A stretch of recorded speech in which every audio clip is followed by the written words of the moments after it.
मिर्ची 98.3 एफएम सुन रहे हैं आप। मैं हूं आपके साथ साइमा। एक आम इंसान की आवाज मेरे लिए सबसे इंपॉर्टेंट आवाज है और इस वक्त दिल्ली में स्टूडेंट की आवाज सबसे इंपॉर्टेंट है, जो अपने कोचिंग इंस्टीट्यूट्स के बदहाली को लेकर इस वक्त प्रोटेस्ट कर रहे हैं, अथॉरिटीज से अकाउंटेबिलिटी मांग रहे हैं कि उनकी सेफ्टी की रिस्पॉन्सिबिलिटी किसकी है।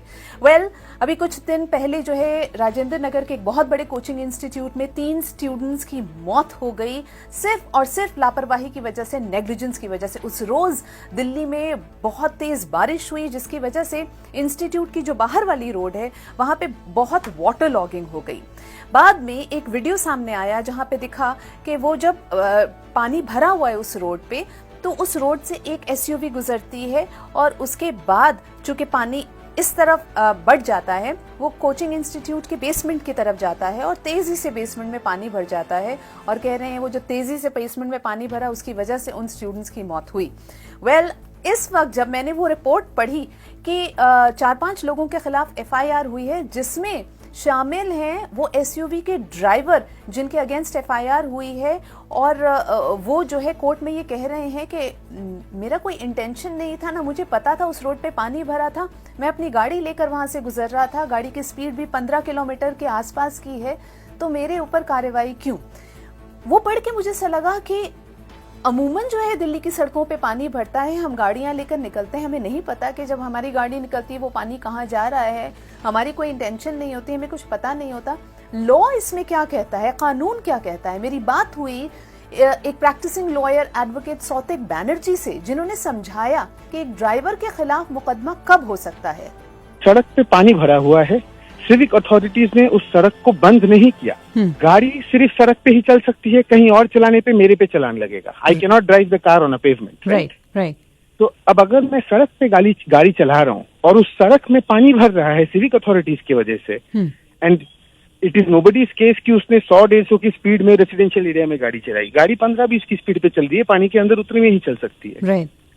तो हाउ डू यू से कि उसको ये नॉलेज था कि धीरे से गाड़ी चलाने से भी ये पानी जो है 3 लोगों की जान ले लेगी। वो नॉलेज एट्रीब्यूट हो ही नहीं सकता। मेरे हिसाब से it is very clear in law this man can not be prosecuted, क्योंकि इसने ऐसा कोई भी एक्ट नहीं किया है जो इनहेरेंटली इतना रैश या नेग्लिजेंट है जिससे किसी की जान जा सकती है। सवाल ये है कि नेग्लिजेंस किसका था।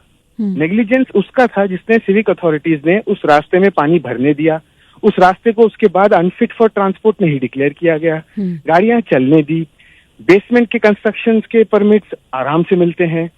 द रियल प्रॉब्लम इज हमारे यहाँ सोशियो कल्चरली एंड लीगली हर चीज का जुगाड़ होता है। दिल्ली के लोग बड़े प्राइड लेते हैं इस बात से कि हमारे पास हर चीज का जुगाड़ है।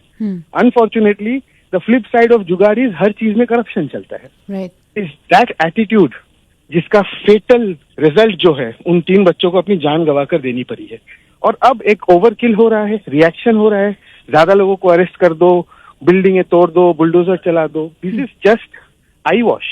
ये सिस्टेमिक चेंज नहीं है, and that's what we need. जो स्टूडेंट्स इस वक्त प्रोटेस्ट कर रहे हैं, हमने उनसे भी बात की और उन्होंने क्या कहा, सुनिए। ये नर्क बन चुका है यहाँ, मतलब आप रूम से बाहर निकलोगे तब आपकी डेथ हो सकती है, रूम से नहीं निकलोगे तब भी डेथ हो सकती है। ये कोई बंदे एडवेंचर करने नहीं गए थे, लाइब्रेरी में अपनी किताब उठा के सिर्फ पढ़ने गए थे, और मतलब कोई ऐसा सोच भी नहीं सकता कि लाइब्रेरी में पानी भरने से बच्चे मर जाएंगे। लाइब्रेरी -2 है, मतलब बेसमेंट होता है, बेसमेंट के भी नीचे यहाँ वाटर लॉगिंग हुई जो पिछले 10 सालों से हो रही है, चाहे किसी की भी एमसीडी में सरकार हो, एडमिनिस्ट्रेशन पूरा मतलब इतना रॉट हो चुका है। जहां अथॉरिटीज की अकाउंटेबिलिटी एक पे बहुत बड़ा सवाल है, कैसे हो सकता है कि इतने सालों से कोचिंग इंस्टीट्यूट्स का इतना बुरा हाल है।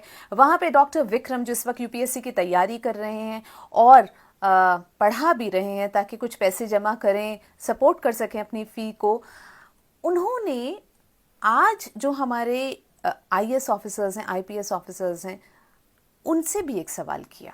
काफी फ्रेंड जो सिलेक्टेड हैं, जो मेरे साथ बैठते थे, बैठे हुए काफी सारे आईएएस आईपीएस, बट उस सिस्टम में जाने के बाद मैं अक्सर देखा हूँ कई सारे फ्रेंड्स हैं जो बदल गए और बस कहने के लिए ऑफिसर्स हैं बट वो काम नहीं कर रहे हैं। खैर अच्छे ऑफिसर्स भी हैं ब्यूरोक्रेसी में, बट जरूरत है कि और ज्यादा हो ताकि ऐसे सिस्टम्स कुछ ऐसा हो तो लूपहोल्स हो तो वहाँ सपोर्ट करें, ना कि और ज्यादा हो। सुनो साइमा, सुनो साइमा।